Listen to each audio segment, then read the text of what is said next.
Top tip, kids, always press record. Hey, all you lot, back for some more news I see, and of course that is Swen backwards. On today's show we've got, we don't live in dreamland, right? Have you not got a camera? And the delusion is real, mate. It's not an act. But first, what's a gussy? According to gizmodo.com, cops are investigating the defacement of a 6,000-year-old cave painting in southern Spain. According to authorities, the ancient evidence of the human drive to create was damaged when a local man poured water on it. Why? He was trying to gussy up the painting to take a photo for his Facebook page. The paintings are located in the Sierra de Jaén mountains in Spain's Jaén province. They're some of the oldest in the world, and the UN has recognised their location as a World Heritage Site. According to a report in the Spanish newspaper El País, the police are investigating a 39-year-old man from the neighbouring city of Los Villares in connection with the crime. They kicked off the manhunt in May when pictures of the waterlogged cave paintings surfaced online. It's not unusual for people to take pictures of the paintings, but what's not normal is pouring water over them to make sure they glisten and gleam when photographed. And after taking the pictures, the man uploaded them to Facebook and tagged his location. So when the authorities started looking, it wasn't very hard to track him down. I have an idea for an appropriate punishment. Why isn't he made to get a tattoo of what was destroyed and be made to stand in its place indefinitely? Maybe take his skin off when he's done with it and staple it to the wall or something. Is that classed as cruel and unusual? Can anyone else taste kidney damage? According to The Independent, the world of chess has been rocked after a Russian chess champion allegedly attempted to poison her childhood rival by covering her pieces in deadly mercury. Now facing a possible prison sentence, Amina Abakrova, 43, was caught on a security camera, appearing to smear her rival's pieces with the substance ahead of a tournament in Makhachkala, southern Russia. According to the World Health Organization, even minor exposure to mercury can have serious health consequences. And in the shocking footage, Miss Abakrova can be seen looking suspiciously around a room full of chessboards to ensure that no one else was present. She then approaches her opponent's table, takes what appears to be a vial from her bag, and pours the substance on the pieces before looking around the room again. The victim required medical treatment after experiencing severe dizziness and nausea during the game, but she was able to continue with the tournament. It's claimed that Miss Abakrova poisoned Umaginat Osmanova in an act of revenge after she insulted her last Friday. She's now facing up to 3 years behind bars for the incident. A Russian poisoning another Russian? Well, have we heard that before? I'm just surprised it's not polonium in her tea. I wonder if she's friends with Putin. Don't put your hands where you wouldn't put your wiener. According to FoxNews.com, an investigation is ongoing after a woman was killed in a freak accident involving a baggage carousel inside a restricted area of Chicago's O'Hare International Airport. At around 7:45 a.m. on Thursday, an airport employee was inspecting a baggage handling area in Terminal 5 when the woman was found dead. The woman, who investigators believe is 57, reportedly entered the restricted area wearing flip-flops. She was found entangled in the conveyor belt system used to move baggage around the airport. Security footage from the airport only captured her walking into the area, but did not show how she died. Police and fire crews responded and noted that while the area is not highly secured, passengers are not supposed to be there. Surely if you're not supposed to be there, it should be secured. And according to the article, it's unclear why the woman was at the airport, but authorities told Fox 32 they do not believe that the woman was an airport employee. So with no training, skill, or it would appear awareness, she entered a restricted area with belts, gears and motors wearing flip-flops and expected a good outcome? You shouldn't speak ill of the dead, but this is another one of those chlorinating the gene pool situations. You never know, she could have been the next Liz Truss. You know we don't live in dreamland, right? According to AP News, a man who says he broke his ankle jumping into the sprinkle pool at the Museum of Ice Cream in New York City has filed a lawsuit alleging that the facility was negligent for not warning its visitors that it is unsafe to jump into the sprinkle pool. Jeremy Shaw says in his lawsuit that he visited the museum in Soho with his daughter on March 31st, 2023, and suffered severe and permanent personal injuries when he jumped into the sprinkle pool, a ball pit-like installation full of oversized plastic sprinkles. Shaw says in the lawsuit that the Museum of Ice Cream encourages patrons to jump into the sprinkle pool through its advertising and promotional materials, creating the reasonable but false expectation expectation that the sprinkle pool is fit and safe for that activity. Shaw cites a 2019 post on the museum's Instagram account that shows the sprinkle pool and asks prospective customers if they're ready to jump in. And the website of the museum, which offers ice cream themed installations and an all-you-can-eat ice cream, encourages visitors to dive into fun with our iconic sprinkle pool. It shows photos of children and adults playing in the pool, which appears to be about ankle depth. Shaw says that the sprinkle pool encounter left him with injuries that required surgery and may require future surgeries, as well as physical therapy and diagnostic testing. I, like the next man, want to go to a Willy Wonka style chocolate factory and swim in a river of chocolate and eat snosberries, but thinking that you could swim or dive in solid objects was moronic. They should counter soon for being too thick to understand reality. It's not genocide, but it's still pretty terrible. According to The Guardian, a school district official in Chicago was given a 9-year jail sentence after pleading guilty to stealing a staggering $1.5 million worth of chicken wings. According to WGN, Vera Little, the food service director for Harvey School District 152 near Chicago, stole a huge amount of fast food during the pandemic and its aftermath. The wings were meant for children doing remote learning but who were still picking up school meals. In total, Little ordered more than 11,000 cases of wings from the school district's food provider, and then picked up the order herself in a district cargo van. The theft was uncovered during a routine audit when it was found the annual food service costs were $300,000 over budget, and this was only halfway through the school year. This lasted from July 2020 up until February 2022. Stealing from kids who aren't getting fed properly at home is pretty abhorrent. I hope she gets the full force of a prison shower encounter with a gorilla-fisted Bulgarian fridge lifter. She insults the word scumbag. Have you not got a camera? According to The Independent, a 37-year-old British tourist faces a hefty fine from the Italian authorities after carving his family's initials into a wall in Pompeii. The unnamed man was caught by staff leaving his mark on the House of Vestals, a UNESCO World Heritage Site, and was reported to the Public Prosecutor's Office in Torre Annunziata.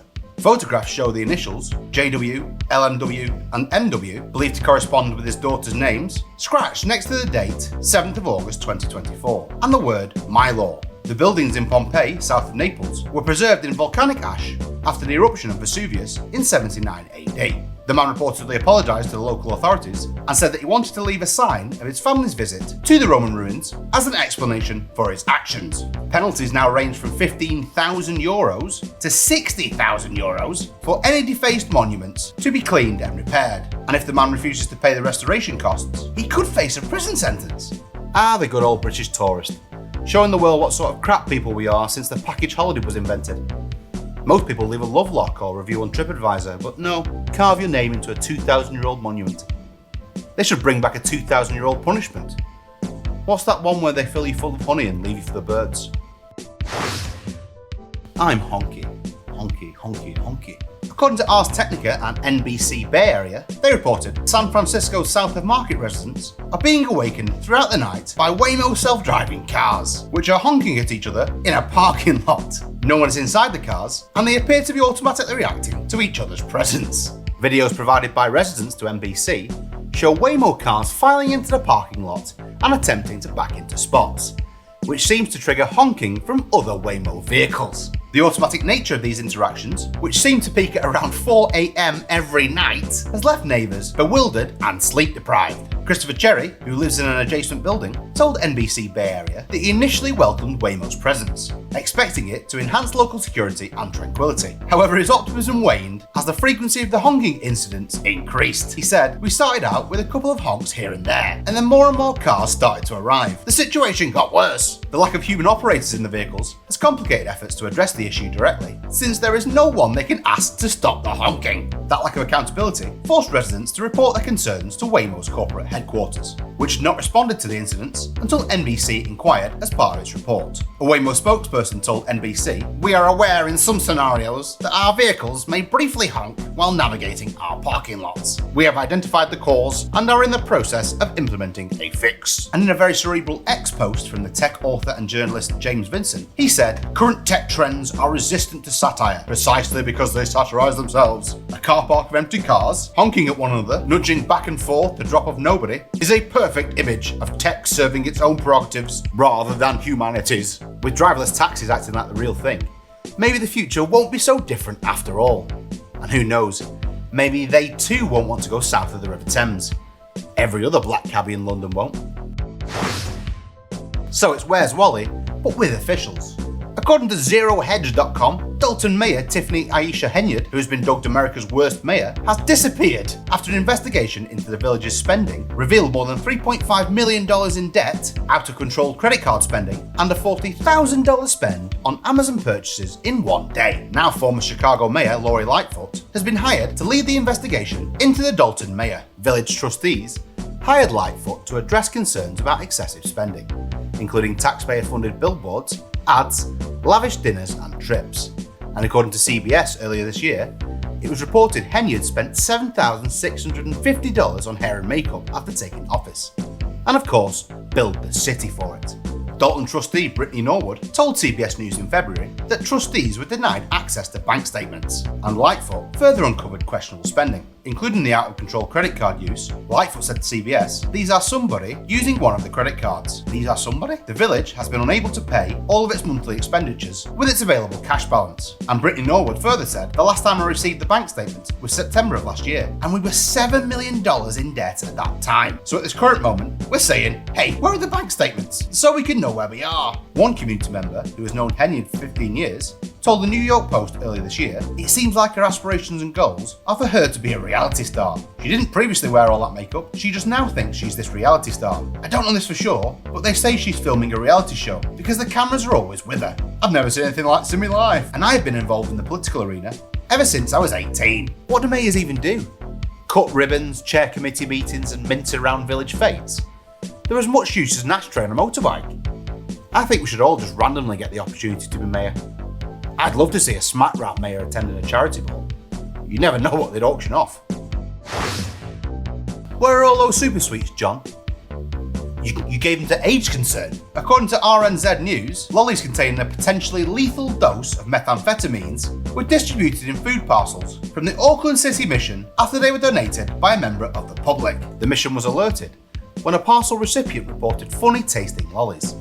And Missioner Helen Robinson says she's absolutely devastated by the turn of events. The Drug Foundation said a lolly they checked contained 3 grams of meth, a potentially lethal dose. And Foundation executive Sarah Helm said a common dose to swallow is between 10 to 25 milligrams. So this contaminated lolly contained up to 300 doses. Swallowing that much methamphetamine is extremely dangerous and could result in death. In a statement, the mission said that the Rinder brand pineapple lollies, in a sealed, retail-sized package, were donated by an unknown member of the public. We are in the process of contacting possible recipients to inform them of the issue and give them guidance on the next steps. Public safety is our key concern, and the mission said it only accepted commercially manufactured food for inclusion in the food parcels, and the lollies appeared as such when donated. Imagine if you got hooked on meth after receiving a donation from a food bank. Not only are you in food poverty, but now you need to gather all the copper within a 6-mile radius. Talk about a stressful workload. What are the council sticking their oar in for? According to the BBC, a South East London street cleaner, whose boss is banned him from accepting £3,000 raised by the community for a holiday, can now go on his dream trip after a travel agent stepped in. Bromley Council contractor Viola told 63-year-old Paul Spears he could not accept the money raised through a GoFundMe campaign because its agreement with the council forbade it.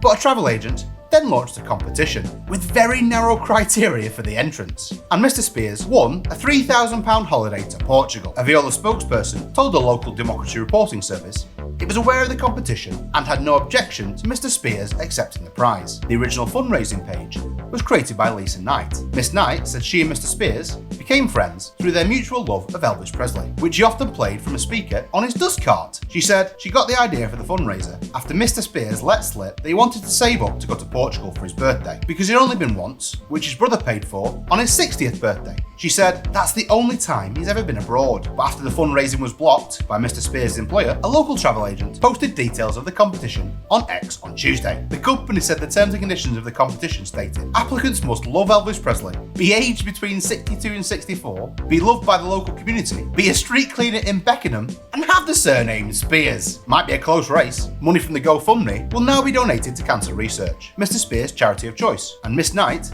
said the response from the public had been overwhelming. She said, "I'm so proud to live in a place that has a community like this. I've always known it was a special place. Win-win in the end." He gets his holiday to Portugal, and cancer gets a kick up the arse via a bootload of cash. But I wonder what the council's opposition was. Probably seeing someone have a nice time, rather than the soul-destroying it prefers to do by telephone helpline. The delusion is real, mate. It's not an act. According to The Independent, 27% of Britons think that they could qualify for a sport at the next Olympics. This is if they started training today, according to new research by YouGov. Shooting came out on top, as the sport that most people thought that they could represent their country in at Los Angeles 2028. And of those questioned, 15% thought that they could qualify in the 10-metre air rifle event, while 13% fancied their chances in archery. But most shocking was that 6% believed that they could qualify for the 100-metre sprint in just 4 years. This is with a qualifying time of 10 seconds for men and 11.07 seconds for women. From the poll, younger Britons are most likely to think that they have what it takes to compete at the Olympics, with 39% of 18 to 24-year-olds believing that they could qualify and 34% of 25 to 49-year-olds. Not only that, 15% of over 65s think that they could compete at an Olympic level in 4 years if they put their mind to it. And after seeing the results published on X, Andy Murray said, "Explains a lot of the posts athletes receive on this platform. If they ever start Olympic curry eating, sign me up. I can destroy a chicken gakali faster than you can say, I wonder if it's really chicken. Sure, I get heartburn strong enough to devour my esophagus, but that's a problem for future me. Pain is temporary, heart disease is for life." So you like videos, eh?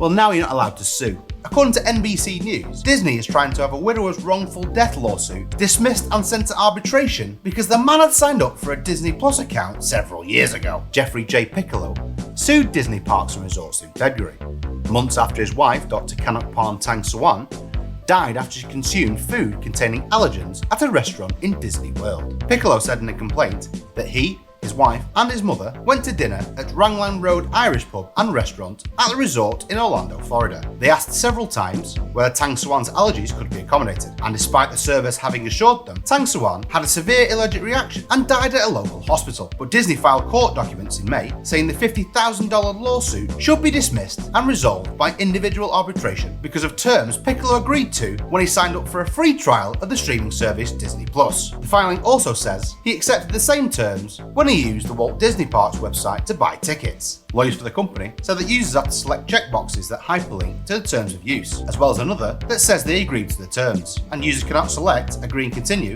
if the boxes are not checked. The filing included a copy of its terms and conditions. A section titled Disney Terms of Use says that any dispute between you and us, except for small claims, is subject to a class action waiver and must be resolved by individual binding arbitration. But Piccolo's lawyers filed a response earlier this month, slamming Disney's reasoning for seeking a dismissal as preposterous. They said he signed up for a Disney Plus account on his PlayStation, but believed he cancelled it during the free trial. Mr. Piccolo's attorney said, "There is simply no reading of the Disney Plus subscriber agreement which would support the notion that Mr. Piccolo agreed to arbitrate claims arising from injuries sustained by his wife at a restaurant located on premises owned by a Disney theme park or resort, which ultimately led to her death." They went on to say, "Notion that terms agreed to by a consumer when creating a Disney Plus free trial account would forever bar the consumer's right to a jury trial in any dispute is so outrageously unreasonable and fair.